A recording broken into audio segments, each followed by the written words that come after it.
which are going on. Okay. So in the previous session, we have seen the reciprocating pump, and this one was the last figure where we talked about the double acting reciprocating pump.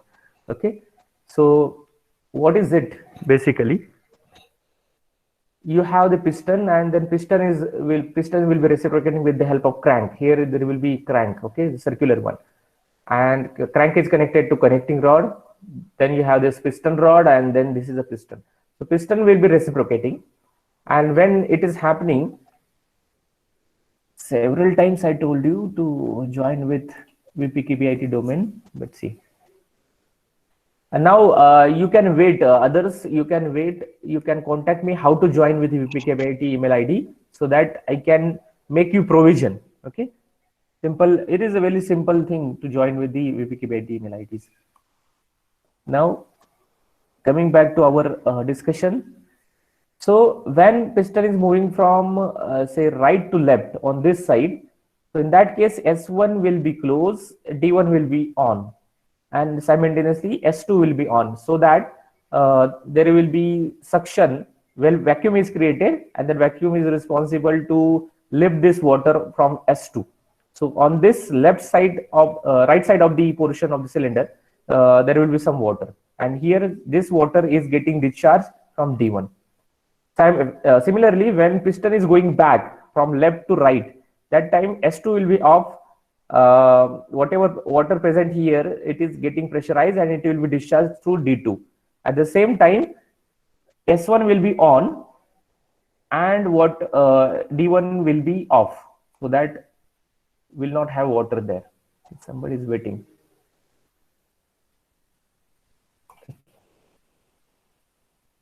Fine. Please start typing your roll numbers now.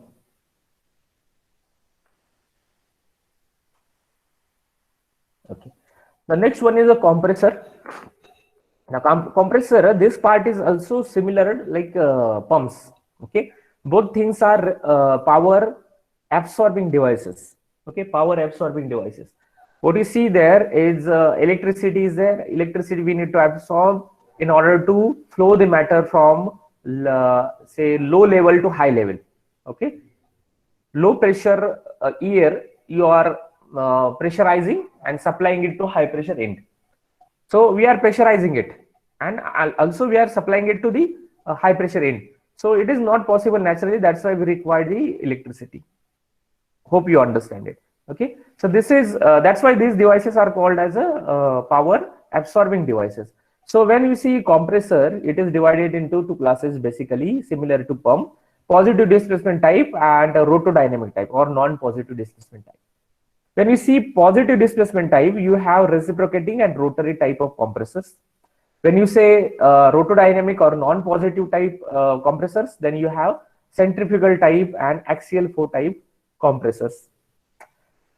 Normally, when you go to any workshop or let's say car washing centers, you will see reciprocating type of compressor. Okay. Is there anybody waiting? Okay. So reciprocating compressor in washing centers, car washing centers and all. Okay. So you might have seen some compressor there. These people are filling that thing in with the water little bit. So some water will be flowing, and there will be addition of compressed air. So water is flown with the addition of compressor. That's why you get that pressurized water. Very simple, but it is nothing but the reciprocating compressor. So what essentially you must be having there is the cylinder and then piston arrangement. So when piston is reciprocating inside the cylinder, air is getting compressed and it will be pressurized, and it will be sent to the application area. So simple concept, like how your engine is working. Okay, that part we have seen in practicals. So we'll see the reciprocating type of compressor here. If you see, this is a reciprocating type of compressor. Similar, it looks like your engine. It looks like your reciprocating type of pump. Okay. Concept is same because it is working based on the piston strokes. Okay. And the length of piston strokes, diameter of this cylindrical bore, diameter of this piston, stroke length of the piston, everything is these parameters are required to calculate the final pressure of the air. So you can see from this side air is coming. Okay, this is inlet. It is shown in the blue color. Okay, so air is coming inside. At that time, piston moves from TDC to BDC, means top dead center to bottom dead center. Top dead center somewhere here on the top side. Okay, so this is your top dead center, TDC. You can mention TDC here, TDC, and here it will be BDC, BDC. Okay, at this position it will be BDC. And if you see, cannot do it. Okay, fine. So this one is the pressurized. The orange color one, you can see it is a pressurized air that will be sent at pressurizing. So what you can see, piston is moving from these two ends, TDC and BDC. When it is going from TDC to BDC, suction is created. Okay, and when it is moving from BDC to TDC, means bottom to top, both the walls are closed and air is getting pressurized. At the end of this, near to the TDC, the wall is kept open, discharge wall is kept open, and pressurized air will be sent somewhere. Somewhere means application end. So simple concept, you need to draw such figures when you represent reciprocating pump, reciprocating compressor, then internal combustion engine. Okay, so there you will have maybe 2-stroke, 4-stroke in case of engines. Okay, and strokes are nothing but the number of movements of the piston for one cycle. Okay, so here you can see one cycle as piston moves from TDC to BDC, that is 1 stroke. At that time, discharge wall is closed, inlet wall is open, and air is coming inside. That is called suction stroke. When piston starts moving from BDC to TDC, that is 2nd stroke. At that time, both the walls are closed, inlet and exhaust, both the walls are closed, and air is getting pressurized. When sufficient pressure is reached, the discharge wall is kept open and pressurized air is passed to the discharge air, or it will be passed to certain storage where actually compressed air you are storing. And when you whenever required, you can release the air and use it for your application. So there is always a storage tank in the compressor. You might have seen compressor are a little bulky, a big one. Why? Because we are storing compressed air. You are running this kind of this cylinder arrangement is small inside the compressor. It is not too much big. Okay, it is a small cylinder only. You will have a small diameter for the bore or cylinder, and air is getting compressed continuously. And pressurized air will be the compressed air will be stored in some tank. Okay, so that is nothing but the reciprocating compressor. When the pressurized air is mixed with certain fluid, you get pressurized water, you get certain pressurized fluid. Okay, so that is the compressor air, reciprocating compressor. The next part we'll see, it is about the turbines. Next, power producing device. This is a power producing device, hydraulic turbine. There are many turbines. You might have seen steam turbines in case of thermal power plant, nuclear power plant, okay, geothermal power plant, where steam is blown over the turbine, and turbine, once those are rotated, their rotations can be coupled with the generator, and generator can produce the electricity. So basically we need to rotate the turbines, and then only you can get mechanical rotations. Once you have mechanical rotation, you can get the electricity. Okay, so turbines has to be rotated, turbines, and then steam turbines, gas turbines, and one more, that is hydraulic turbine. When turbines are rotated because of the some hydraulic fluid, okay, hydraulics.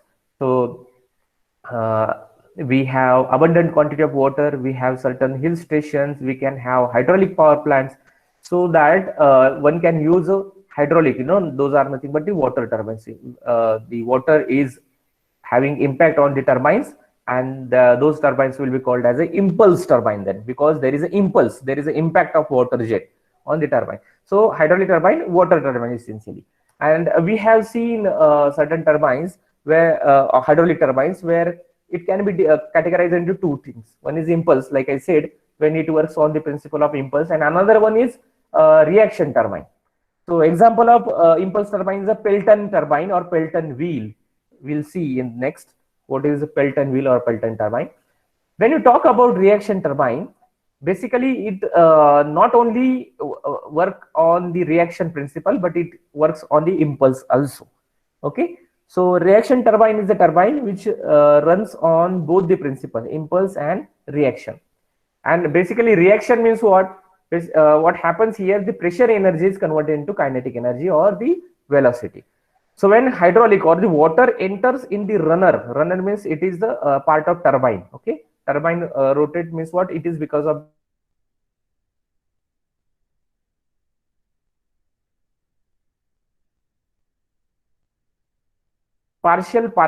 partially pressure energy and pressure kinetic energy.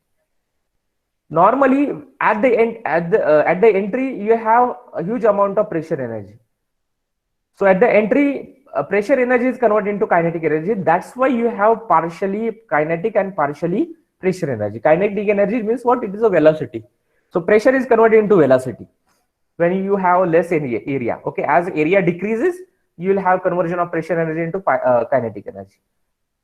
And now both the pressure inside the turbine, when turbine rotates or the runner rotates, actually pressure energy and kinetic energy, both the energies are utilized to rotate the turbine, and that's why you can see the generation of mechanical energy. So always remember, there is one rule that energy cannot be created nor be destroyed, but it can be converted into one form to another form. So it is happening here. Pressure energy initially in the, I'll tell you what is happening. And then examples are Francis turbine and Kaplan turbine. Okay, Francis turbine and Kaplan turbine. These are the examples of reaction turbine. Where impulse turbine, you have example Pelton turbine. Impulse, there will be impulse on the runner or the buckets. So there is impulse. And the reaction means what? You will be having conversion of pressure as well as kinetic energy into mechanical energy when at the entry. So you have Francis and Kaplan turbine. Pelton turbine is having water impact on the periphery only, on the periphery. You can understand, on the periphery, on the edges of the runner. Where Francis and Kaplan turbine, those are completely immersed into water. Okay, completely immersed into water. Around these turbines, there will be water. So in some canals, okay, or in the river inside, you will find such turbines, Francis turbines or Kaplan turbines. You must understand, it is completely covered with the water. Where impulse turbine, you will be having only water jet on the periphery.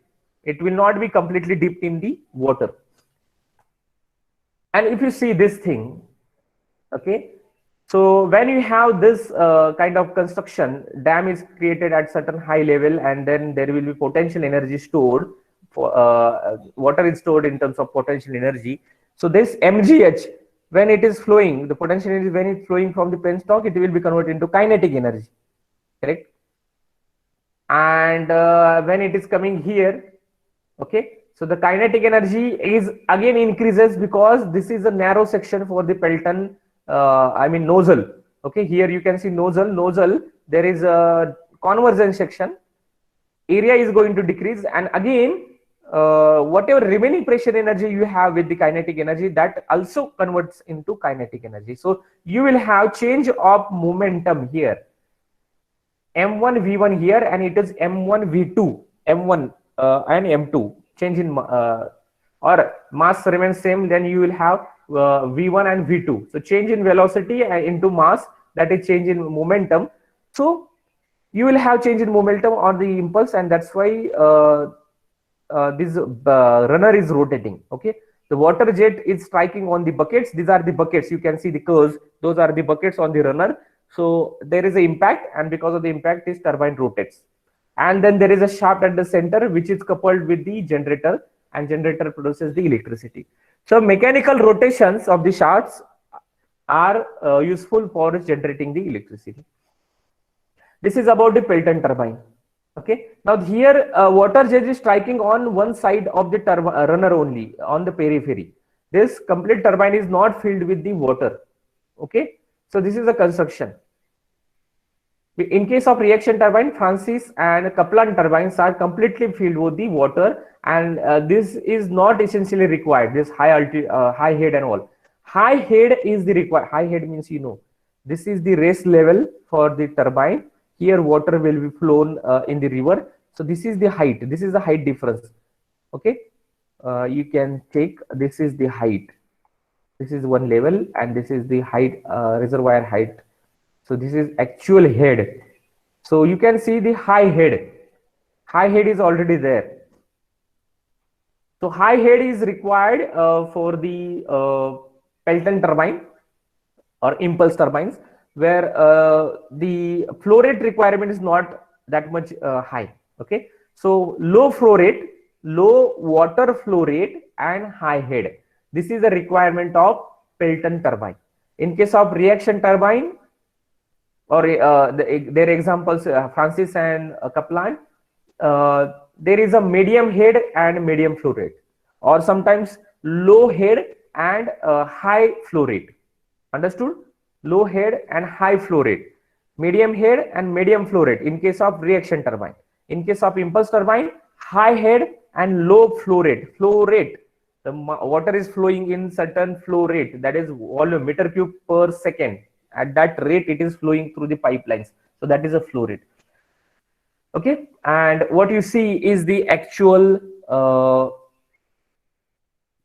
the Pelton wheel. This is the actual Pelton wheel. It varies with the weight 1 ton to 3 tons. That may be the weight of this ton 1000 kg. So 1000 kg to 3000 kg will be the weight of this Pelton wheel. You can see at the center, this is the runner, and on the periphery, these are the buckets.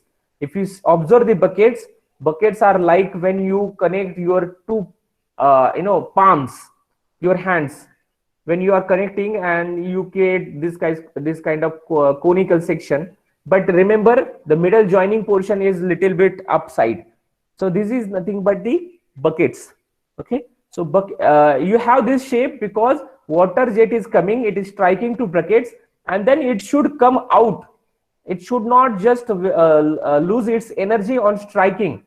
Okay, of course it should give all the energy on striking, but it should go outside through the periphery, so that next water, pressurized water, or the which is having kinetic energy, that water, it is striking to the next bucket. Okay, so it should not create the back pressure. Okay, so such a kind of shape is given to the buckets. Understood? So that is about the Pelton turbine, but we'll see exactly how it is working in the next slide. So this is nothing but your schematic representation of the Pelton wheel or the Pelton turbine. Understand well, this is the housing of the Pelton turbine. This is the housing. If you see, you can concentrate on the cursor.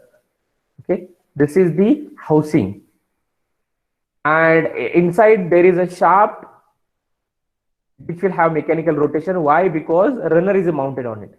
Runner, it is simply bulky one, so it will be acting as a flywheel. It stores the energy.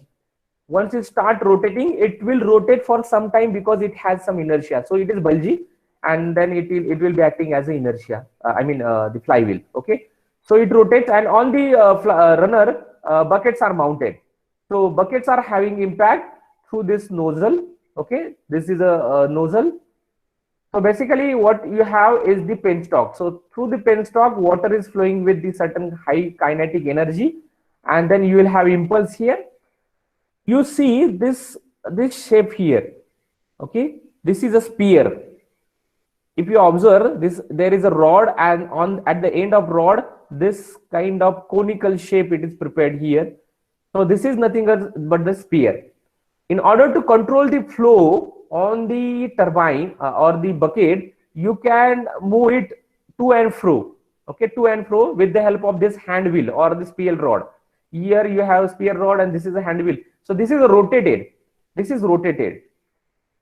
Okay, this one is rotated like this. Okay, so that you can make this sphere to and fro. This is the section that you have at the end of spiel rod. Okay, so this is actually choking the nozzle. Okay, so that water which is water jet which is coming out, its flow rate can be controlled. Very simple. Sometimes this runner is rotated at very high speed, and that time we need to control it. Otherwise, there may be some problem, bigger problem, serious problem of maintenance. Some bearings may lost. There may be some disengagement of the coupling. Okay, it may happen. So we need to control the flow when it is running at a very high speed, a dangerous speed. So that's why this pier is we are approaching towards the nozzle end, and we are controlling the flow. Okay, sometimes it is at a very high speed, and it will be continuously running even though you try to close this nozzle. Okay, then you have another flow. Here you can see this is braking jet. This is another pipeline from where you are you will have the high pressurized jet to stop the running of this runner. Okay, this will be acting as a brakes. Okay, and then how do we get the flow? Actually, flow is getting from this this runner only. Okay, this runner only you are getting this braking jet flow. Somewhere there will be connection, and from that once you are closing this sphere here, the nozzle, this will be activated, and water flows from this side, and it is passing from the braking jet, and it is trying to stop the runner. Okay, on opposite side. Another mechanism will be there at the nozzle. There will be some kind of deflector. This kind of deflector will be there. Okay, so that whatever water jet is coming, maybe at very high flow rate, that will be deflected from here. So water is striking to the deflector, and it will be directly discharged to the tail stalk. Okay, tail stalk or tail race. Okay, it will be just deflected here. So deflector is here. This part will be nothing but deflector. You can show like this. Okay, simple block you can show, and then you can show a name as a deflector. This thing is a deflector. Okay, deflector. So there are controlling mechanism. One is sphere. Okay, another is braking jet, and third one is deflector. So deflector will not allow any striking of water on the buckets, and it will be simply deflecting this flow to the tail race. Understood? So this is nothing but the turbine. What you have, you can see this is the bucket. Okay, some names are there, buckets. Then one thing is, let me go to arrow mode. This is casing. Okay, casing is there. Then this is a pitch circle. Pitch circle means simply it shows the diameter of the circle. Okay, nothing else. So this is runner, then buckets. This is a penstock.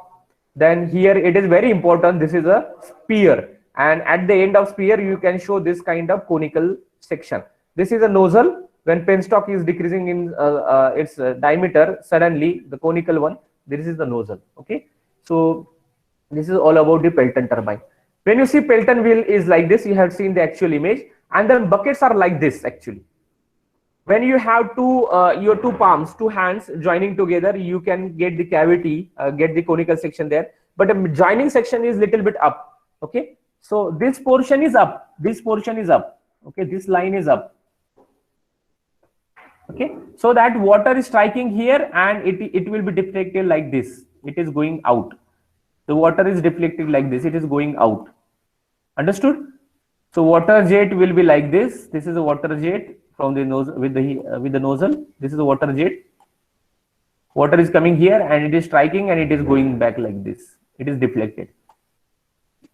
These are the deflectors of bucket. The bucket is designed such way that it is striking here, so all the momentum that energy will be given, and then it will be passing like this. So there has to be new water coming on the new bucket. Okay, so that is about the Pelton turbine.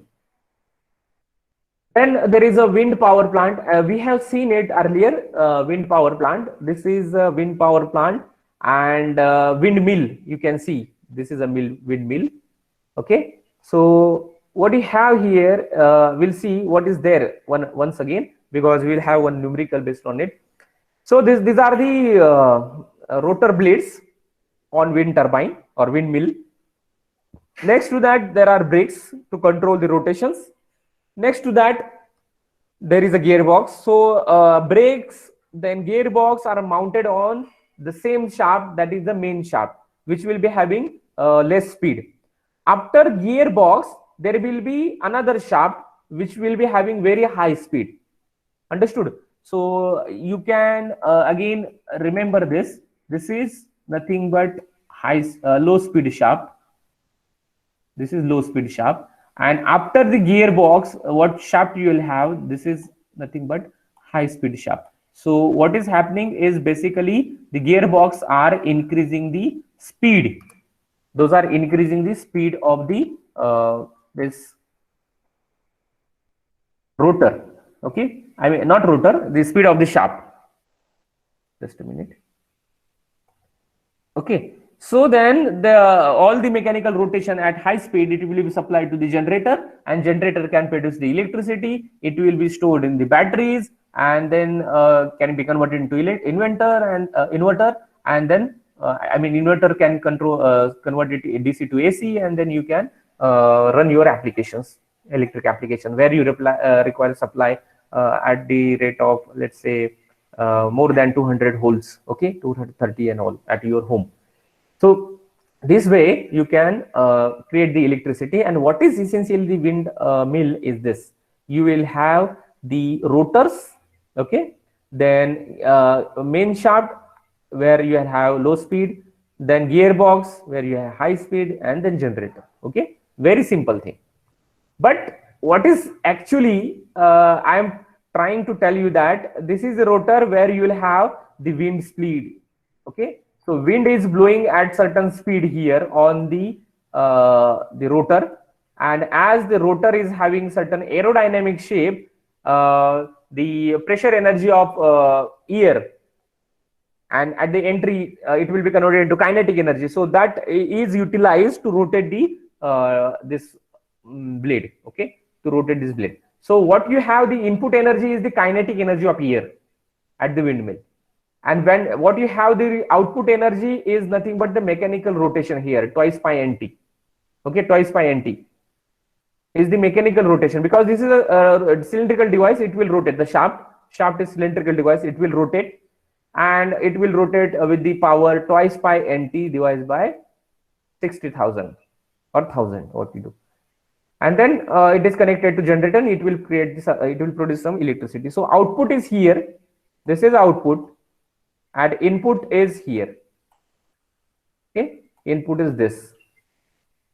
So input is kinetic energy of air, and output is whatever output you can get from the rotation, or sometimes output is directly given. So we'll solve this numerical. Quickly note down it. Just observe, note down the given data. Air blows at 15 meter per second towards the windmill, and windmill diameter is 15 meter.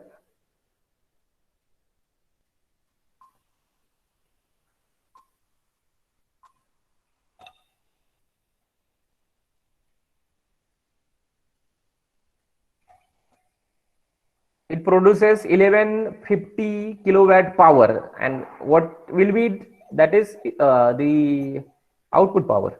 It produces, right, it produces the power, so it is 1150 is the kilowatt, that is the output power. 1.15 megawatt, right? 1150 kilowatt means 1.15 megawatt.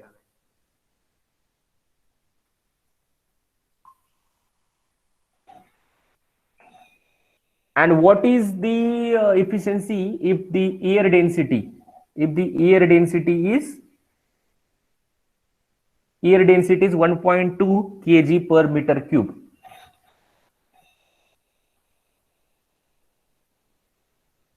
Have you written it? All the given data have you written?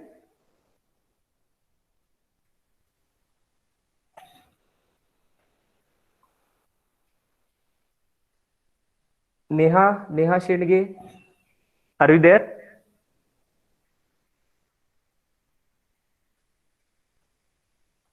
Neha Shendge, have you written the data? Let me get some remark, I mean feedback. Yes, sir. Neha Shendge is there or no? You can type in chat box if you are unable to connect your microphone.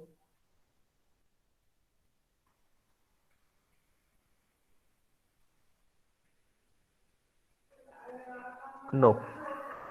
So I don't know whether you are joining the lectures and then you are going somewhere else. I don't know. This is not good. So what is happening is the air blows at 15 meter per second towards the windmill, which is at, just a minute. Sir, so 50 meter is the length of the blade, you can say length of the blade, rotor blade, 50 meter,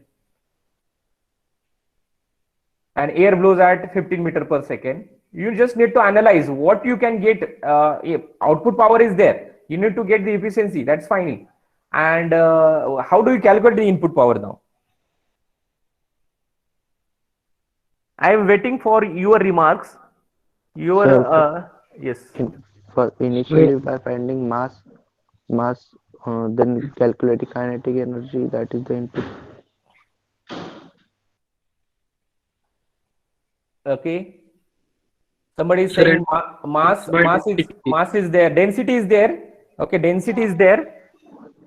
Just a minute. Who somebody is joining? Let me check. Okay. Okay. So sir, I got efficiency also. you got efficiency also. Okay, let me know. You let me know. I'll write for you. You tell me what you have, how you calculated. Sir, first I calculated input power. Uh, Means now you told that wind is coming. It is bringing kinetic. It is coming by kinetic energy. So input power will be half mv square. half mv square. Good, good. That is the input power. I'll take this into my previous sheet, Excel sheet. This numerical here. Can we take here? Fine. Is it visible now? Yes, sir. Just a minute. I think this is my earlier practice to get. Okay. Now, how do we calculate input? Let's say given is what, 15 meter per second. What is it? 15 meter per second is the velocity, right? Velocity. Velocity is 15 meter per second. Then what we have is the diameter, na? Diameter, D is Density. diameter is 15 meter.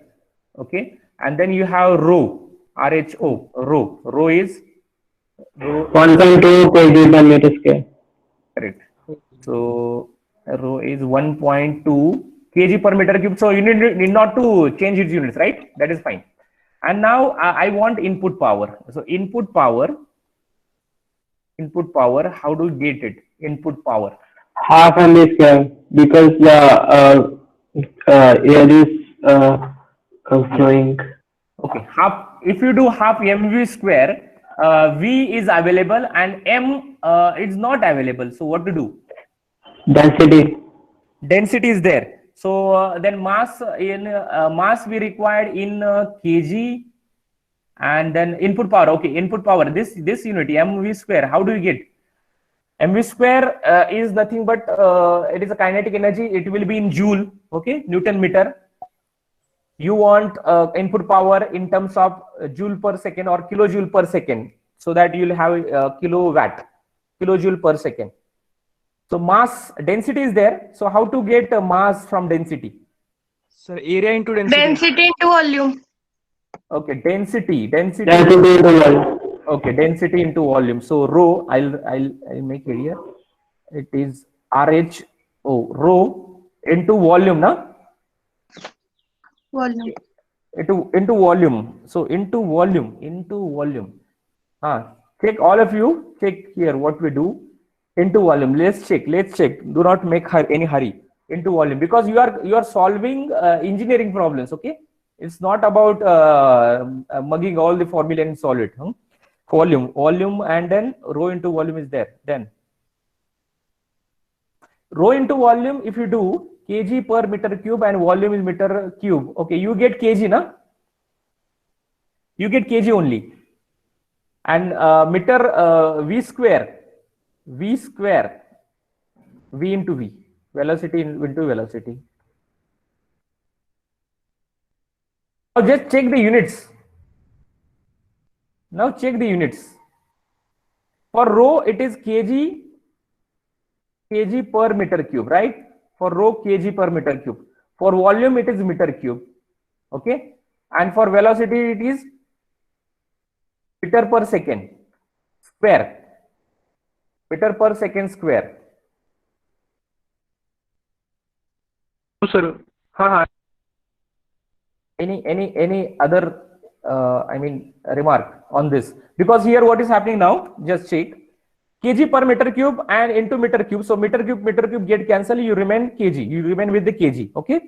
Then you have meter per second and meter per second is multiplication.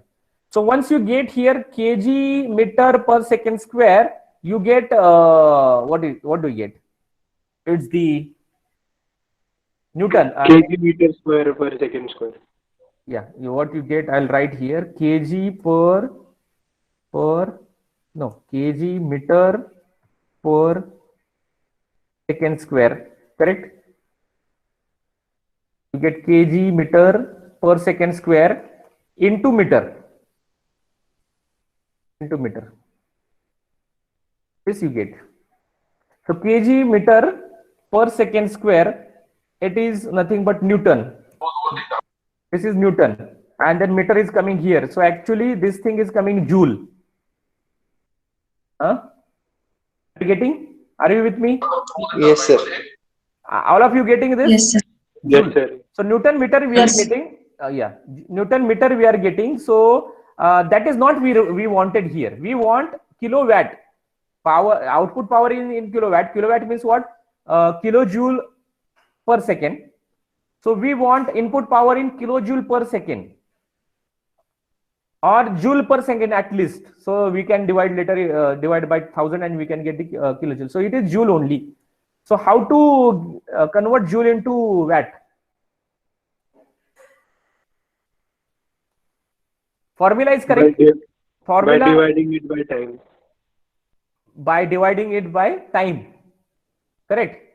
Yes, By sir. dividing this by time. So this formula we have to divide with the time, but how? In this formula, somehow you need to take reference of time divided by second. One more unit you require divided by second. So once you get divided by second, so then problem will be solved. Then how to get it? All of you with me? Yes, sir. Yes, sir. We have, Chalo. distance Chalo. is equal to speed into time. Then we will Distance is equal to? speed into speed into time. No? Distance is equal to speed into time. That's correct. Speed into time. Okay. And from there we will take time is equal to, we will means equate na that time is equal to Time is equal to what? then time is equal to means we will calculate from there. No, but here, how do you introduce that time in this formula? In this formula, how do you introduce it? This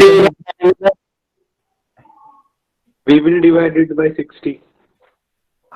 but Sir? in this, what I'm asking I you, think, sir- you can divide it by 60, but problem is what? Rho is coming in kg per meter cube, volume is coming in meter cube, V is coming in meter per second. So in this actually parameter you want the second. Sir, Second, mass should be second. mass flow rate. Mass should be mass flow rate. That's fine. Mass Because, should be mass flow rate. It is not simple mv square. It is actually m dot v2 square v square. and mass flow rate means kg per second. So you need to get this term into kg per second. Now how to get it? Kg per second.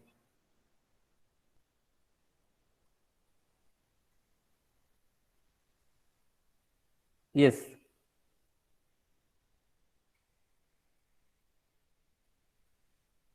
Can we get? Am I audible? Hello. Yes, sir. Okay. Can we get? Yes, sir. Can we get this volume as a volume per second now? Meter. Anyway, mass flow rate that is kg per second. Understood? Mass flow rate is always kg per second. That's fine. But it is for solid mass. Always remember, we have solid mass, then we take this flow rate as a kg per meter, kg per second. When you have some fluid, okay, FLUID, when you have some fluid flow rate, then we measure it into liter per second. Fluid is flowing, water is flowing with some liter per second, and liter per second that you convert into meter cube per second. So that is for water, and for air also, or some gas also, it is always meter cube per second. It is always meter cube per second. So that means what? You need to have some different thinking on this volume. Okay, volume is there, meter cube. So instead of that, there should be meter cube per second. So what you do? Metre cube पर second अगर वहां चाहिए तो क्या करेंगे? Volume हमको metre cube नहीं चाहिए, मीटर क्यूब पर सेकेंड चाहिए. So what you do?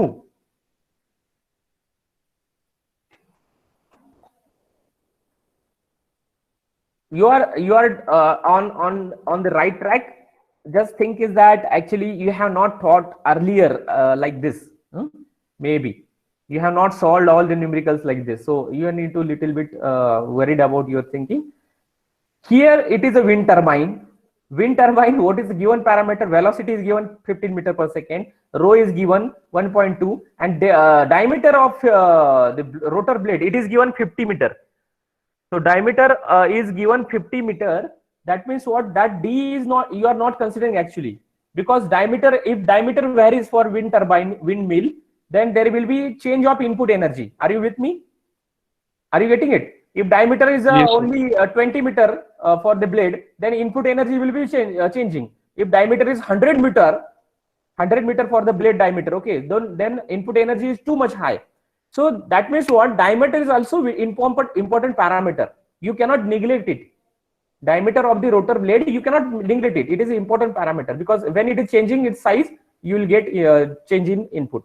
So if you want to introduce diameter in this formula, volume, what do you do? What is the reference of diameter in calculating volume? Little thinking, I will close in 1 minute, okay, this numerical. Little bit, some extra. Relation of diameter in volume.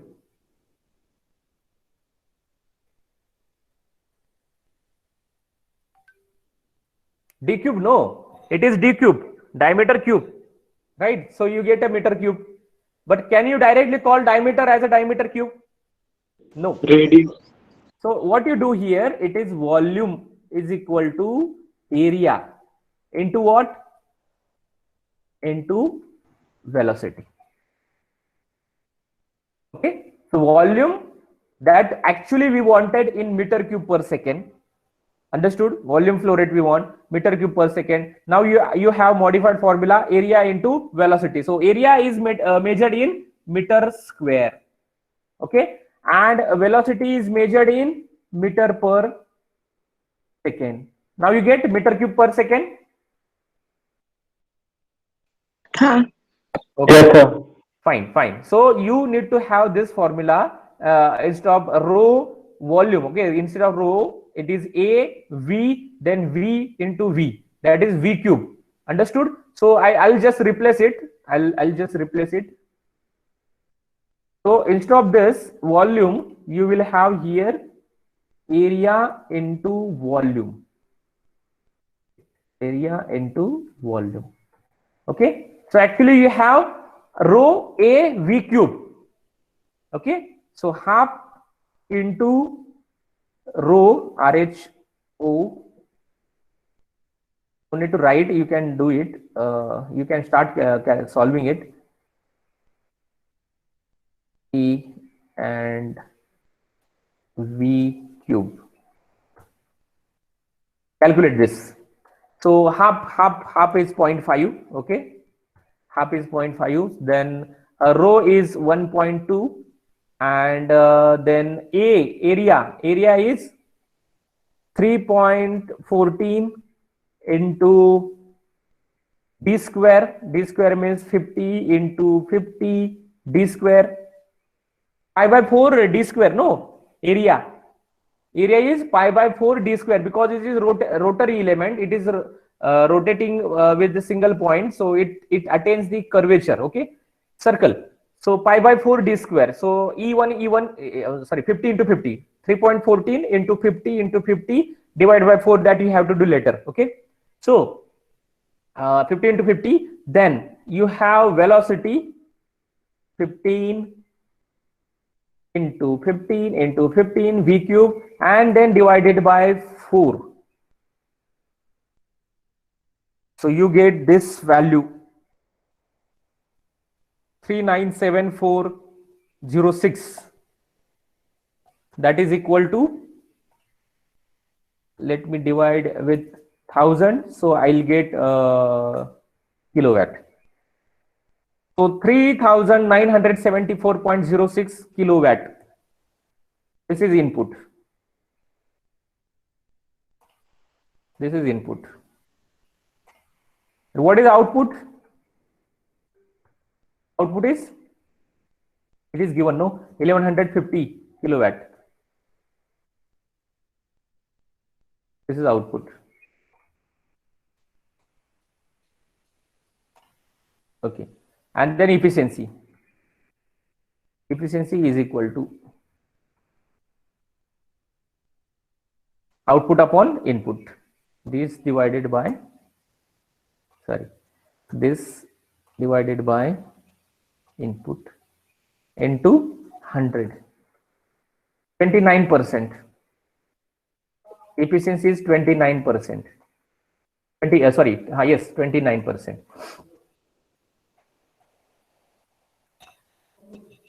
Is it over?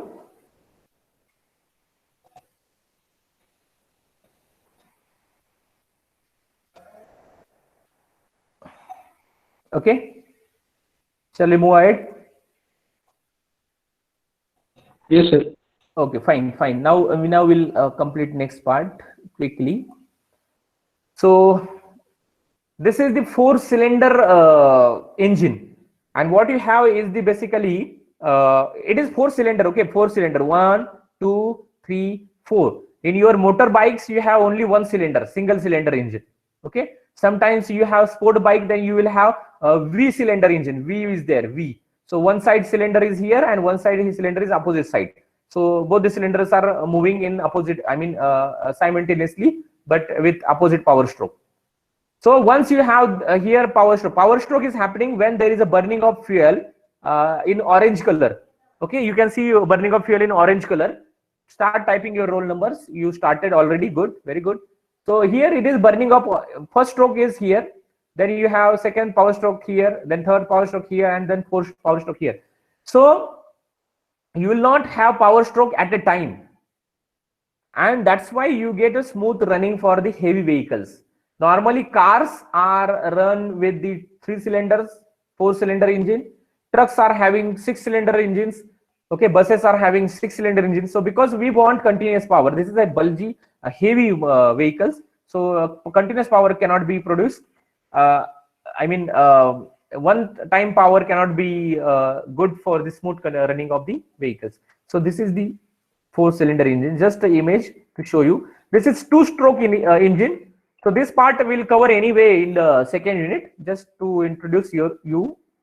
Then power producing devices, we have seen the turbines, impulse and reaction turbine. We have seen internal combustion engine, spark ignition, and the compression ignition engine, and water tube boiler, fire tube boiler. That is one.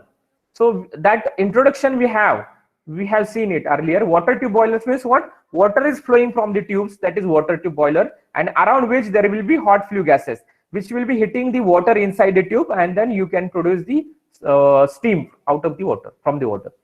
Fire tube boiler means what? From the tube, fire is flowing or the hot flue gases are moving, and around the tube there will be hot water.